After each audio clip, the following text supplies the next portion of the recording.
بالکل ہمارا اگلا لائحہ عمل ہم نے ایک اناؤنس کیا ہوا ہے کہ غیر معینہ مدت تک پہیہ جام شٹر ڈاؤن رہے گا. ہم نے کبھی بھی ٹکراؤ کی پالیسی اختیار نہیں کی. ہم نے 1 سال سے پرامن تحریک چلائی ہے. ہم ابھی بھی پرامن ہیں, انشاءاللہ آگے بھی پرامن رہیں گے. ہماری عوام سے یہ التماس ہے کہ پرامن رہیں. یہ شہر ہمارا ہے, یہ املاک ہماری ہیں, یہ لوگ ہمارے ہیں, یہ پولیس ہماری ہے. ہمیں کسی کے ساتھ ہم نے کسی کو فتح نہیں کرنا. ہم اپنے حقوق کی بات کر رہے ہیں, اور وہ نادان ہمارے سیاستدان, ہمارے نادان وہ بیوروکریٹ, وہ اسٹیبلشمنٹ جو عوامی رائے کو نہ سمجھ سکی, عوامی فیصلے کو نہ سمجھ سکی, یہ جو نقصان ہوا ہے یہ ان کی غلط پالیسیوں کی وجہ سے ہوا ہے. لہذا میں اپنی عوام سے یہ اپیل کرتا ہوں کہ جس طرح آپ جڑے ہوئے ہیں آپ اسی طرح جڑے رہیں. انشاءاللہ ہماری منزل قریب ہے, اور بہت جلد ہمیں امید ہے, اپنے رب سے امید ہے کہ بہت جلد ہم خوشخبری جو ہے وہ عوام کے سامنے. یہ جو ابھی آپ دیکھ رہے ہیں کوالہ انٹری پوائنٹ پہ رینجرز کی گاڑیاں کھڑی ہیں, اس کے بارے میں آپ کا کیا لائحہ عمل ہے؟ سر دیکھیں, میں بار بار کہہ رہا ہوں کہ ہم نے کسی کو فتح نہیں کرنا, تو میرے خیال سے ہمیں بھی فتح کرنے کی غلطی نہ کی جائے.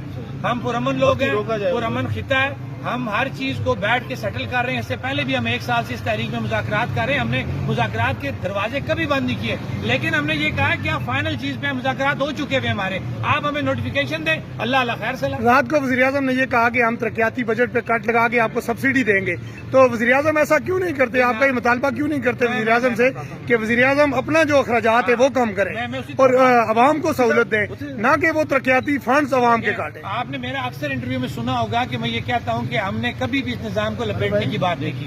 یہ نظام ہے, یہ ریاست ہے تو ہم ہیں, یہ ریاست ہے تو ہماری شناخت ہے.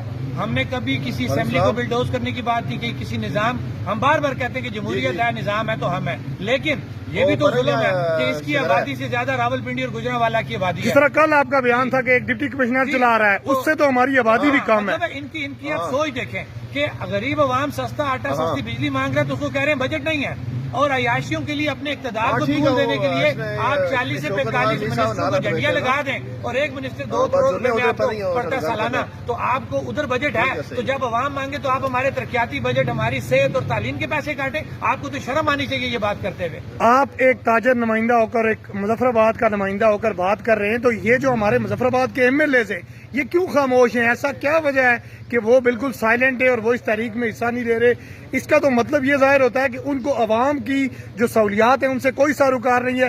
وہ اس فارچونر گروپ کا حصہ ہے جس میں ان کو مراحت چاہیے. سر دیکھیں, میں اپنی اس پلیٹ فارم کو مترادہ نہیں بناؤں گا. جتنے بھی سیاسی جماعتوں کے لوگ ہیں وہ ہمارے لیے قابل احترام ہے, لوگ تو شامل ہیں. ٹھیک ہے, اب ان کے جو نیچے والی قیادت ہے, میں کونسلر کو کیوں بار بار ڈسکس کرتا ہوں؟ کونسلر ہمارے ساتھ کھڑے ہیں, وہ جو مرضی کر لیں. آپ نے دیکھا ہوگا جی ہم نے جی لا تلقی کر دی, یہ کر دیا, وہ کر دیا, لیکن کونسلر موجود ہے, عام عوام موجود ہے.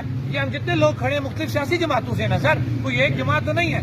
بیسیکلی یہ ہے کہ ہم نے لوگوں کو شعور دے دیا ہے. میں بارہا یہ کہتا ہوں کہ ہم کامیاب ہو چکے ہیں. ہماری کامیابی ہمارے شعور کے اندر تھی, جو اس قوم کو شعور مل گیا کہ آپس میں اکٹھے رہو. اپنی اپنی سیاسی جماعت آپ کی موجود ہے, لیکن فیصلہ سوچ سمجھ کے کرو. اس میں کوئی سیاست نہیں ہے. یہ تمہارے حقوق کی جنگ ہے, سستے آٹے سستی بجلی کی جنگ ہے, آنے والی نسلوں کی جنگ ہے, تمہاری شناخت کی جنگ ہے. اور اگر ہماری شناخت ہے تو آٹا بھی ہے, بجلی بھی ہے, لہٰذا اکٹھے رہو گے تو شناخت قائم رہے.